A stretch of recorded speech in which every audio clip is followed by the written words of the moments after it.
तो चलिए रेशियो के पार्ट 2 में आप लोग का स्वागत है। तो पार्ट 1 भी इसके पहले आया है।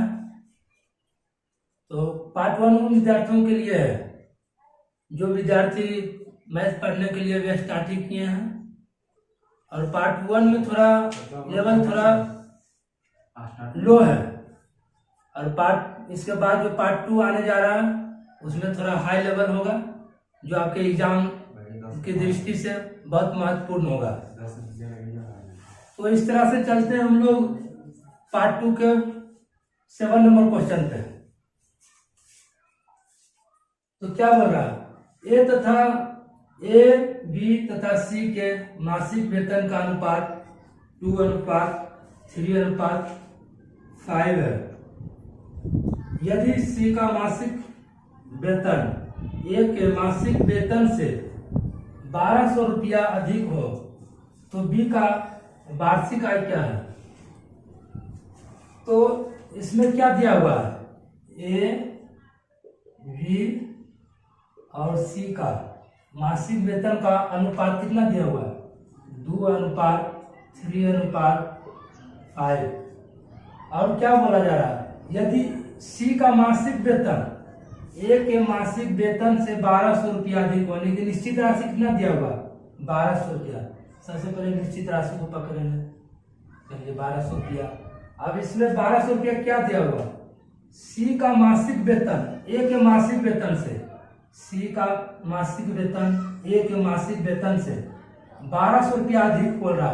अधिक या कम बोले, इस तरह के प्रश्न में अधिक या कम बोले तो उसका मतलब होता है कि अंतर। अधिक या कम बोले तो उसको अंतर करते हैं।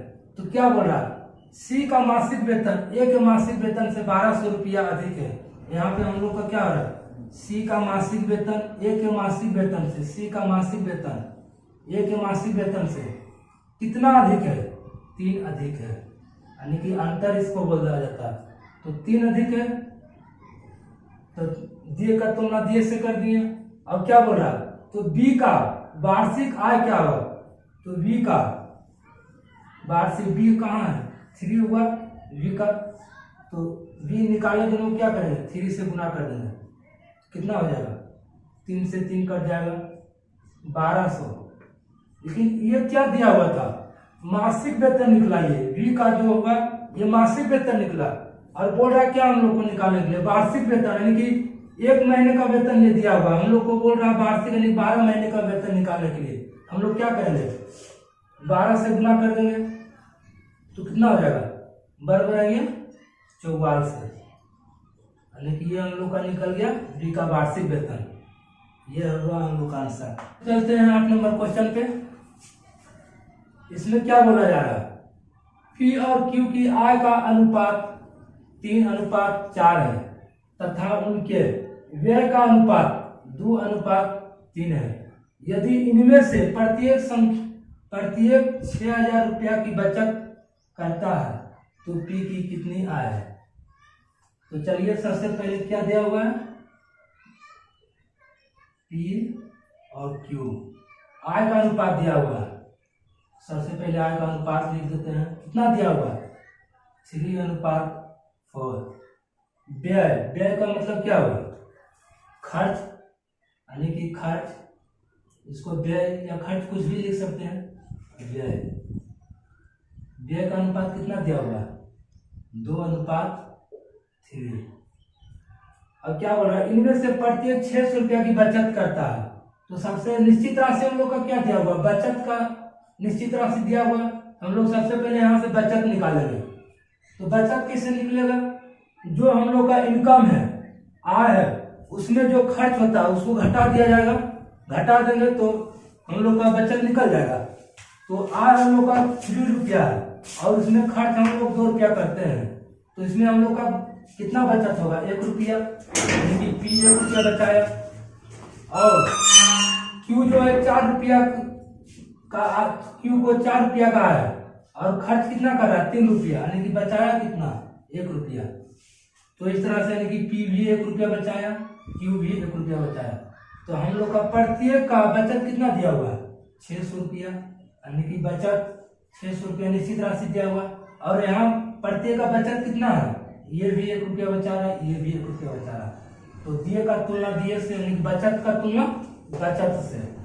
और क्या बोल रहा है, तो क्यू की आय कितनी है, तो क्यू की आय सॉरी पी की आय कितनी है, तो इसमें पी देखेंगे, पी आय पूछ रहा है, आय कितना है 3, तो 3 से गुना कर देंगे तो कितना हो जाएगा, 1 से तो मायने नहीं रखता नीचे, तो 6 दिया 18 पर 30, ये हम लोग का आंसर हो गया।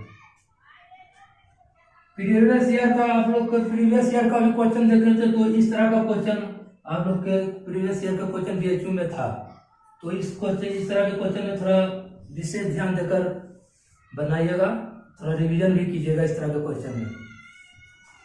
तो चलते हैं इस तरह से 9 नंबर क्वेश्चन पे, और थोड़ा ध्यान दीजिएगा साउंड का प्रॉब्लम हो तो थोड़ा, क्योंकि यहाँ पे बारिश हो रही है इसीलिए थोड़ा हो सकता है साउंड का प्रॉब्लम भी हो। क्या बोला, 2 व्यक्तियों की आय का अनुपात 5:3 है तथा उनके व्यय का अनुपात 3:9:5 है। तो यदि वे क्रमशः 1300 और 900 की बचत करते हैं तो प्रत्येक की आय बोल रहा है ज्ञात करने के लिए। तो 2 व्यक्ति है, मान लिया जाए फर्स्ट और सेकंड व्यक्ति, तो इनके आय का अनुपात कितना दिया हुआ है 5:3, और व्यय यानी कि खर्च का अनुपात, व्यय का अनुपात कितना दिया हुआ है 9:5। इस तरह के क्वेश्चन इसके पहले भी 8 नंबर क्वेश्चन में लगता हुआ था। तो इस तरह के क्वेश्चन में क्या किए थे, इसके पहले वाला क्वेश्चन में कि बचत निकालने के लिए हम लोग क्या करते थे, आय में खर्च को घटा देते थे तो हम लोग का बचत निकल जाता था। लेकिन इसमें क्या दिया हुआ, आय हम लोग का कम दिया हुआ और खर्च हम लोग को ज्यादा दिया हुआ, तो क्या इसमें बचत होगा हम लोग का, नहीं हो सकता, क्योंकि 5 रुपया कमाते हैं और 9 रुपया खर्च करते हैं, तो इसमें बचत कहाँ से होगा। तो इस तरह के क्वेश्चन में जब बचत नहीं निकले तो इस तरह के क्वेश्चन हम लोग को एक्स मान कर बनाना पड़ेगा। जैसे आज एक्स मान लिए, फर्स्ट व्यक्ति का आय 5x, सेकंड व्यक्ति का आय 3x, तो इस तरह से क्या हो जाएगा, आय माइनस व्यय, यानी कि आय में अगर जो व्यय को घटा देंगे तो क्या निकल जाएगा हम लोग का, बचत निकल जाएगा। और यदि व्यय में आय में खर्च को बचत को घटा देंगे तो क्या निकल जाएगा, खर्च निकल जाएगा। तो इस तरह से चलते हैं, 5x फर्स्ट व्यक्ति का है, इसमें अगर बचत को घटा देते हैं, उसी तरह सेकेंड व्यक्ति का क्या है 3x माइनस 900, अगर इसे घटा देते हैं, आय में बचत को घटाते हैं तो क्या निकल जाएगा, खर्च निकल जाएगा। तो इस तरह से दोनों का अनुपात कितना दिया हुआ 9:5। तो इस तरह से अब सोल्व आप लोग भी कर सकते हैं। तो चलिए करते हैं इसका सोल्व, कितना हो जाएगा 25x माइनस 13×5=6500।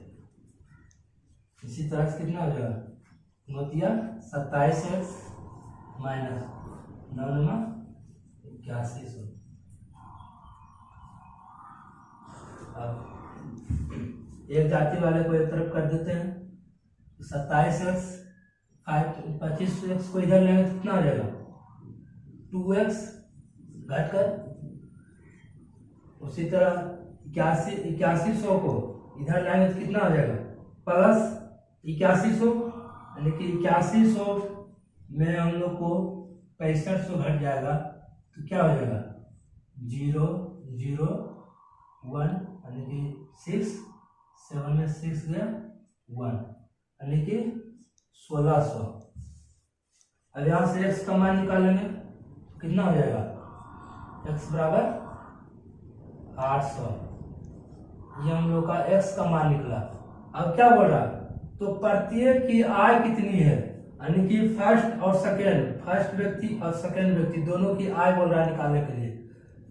तो फर्स्ट व्यक्ति का आय निकालेंगे तो किस तरह से निकलेगा, फर्स्ट व्यक्ति को निकालना है, तो फर्स्ट व्यक्ति का आय कितना है 5x, यानी कि हम लोग क्या कर सकते हैं 5x कितना निकला 8 निकला, तो 8 से गुना कर देंगे 800 से, सॉरी, कितना हो जाएगा 4000। उसी तरह सेकेंड व्यक्ति का आय का आरा निकालने के लिए प्रत्येक का यानी कि सेकेंड भी निकालना पड़ेगा, तो कितना हो जाएगा 3x यानी कि 3 गुना 800 हो जाएगा 2400। ये हम लोग का आंसर हुआ। तो चलिए चलते हैं 10 नंबर क्वेश्चन पे। इस तरह का क्वेश्चन 2017 में भी पूछा गया था बेचू इंटेंस में। तो चलिए क्या बोल रहा है, रहीम के पास कुछ मुर्गियां और कुछ गायें हैं। यदि सिरों की संख्या 48 है और पैरों की संख्या 140 है तो मुर्गियों की संख्या ज्ञात करें। तो इस तरह के प्रश्न में चलिए सबसे पहले मुर्गी और गाय को लिखते हैं। मुर्गी को कितने पैर होते हैं 2 पैर और गाय को 4 पैर। और सिरों की संख्या कितना दिया हुआ है 48, यानी कि सिरों की संख्या जब 48 दिया हुआ यानी कि मतलब कि 48 गाय होगा या फिर 48 मुर्गियां होंगी, यही ना हो सकता है, क्योंकि एक गाय के तो 21 सिर होता है, तो यानी कि 48 गाय या फिर 48 मुर्गियां होंगी। और पैरों की संख्या कितना दिया हुआ है 140। तो क्या बोल रहा है, मुर्गियों की संख्या ज्ञात करें। इस तरह के प्रश्न में अगर मुर्गियों की संख्या पूछे तो गाय को पूरा पूरा मानते हैं, और गाय की संख्या पूछे तो पूरा पूरा मुर्गियों को मानते हैं। तो इसमें पूछा जा रहा है मुर्गियों की संख्या, तो मुर्गियों की संख्या निकालने के लिए हम लोग गाय को पूरा पूरा मानेंगे। तो मानेंगे क्या, मुर्गी कुछ भी नहीं है, जो भी है गाय ही है। तो 48 सिर यानी कि 48 गाय है और एक गाय को 4 पैर है, तो कितना हो जाएगा 48 चौक 192 पैर। और इसमें दिया कितना होगा पहले से 140 पर, इसे घटा देते हैं और डिवाइड में ये दोनों पैरों का अंतर लिखते हैं, गाय और मुर्गियों के पैरों का अंतर कितना हो जाएगा 2। इस तरह से क्या हो जाएगा घटकर 52 हो जाएगा बटा 2। काटेंगे तो कितना हो जाएगा 26 में 52, देखिए 26 हम लोग का आंसर हो गया।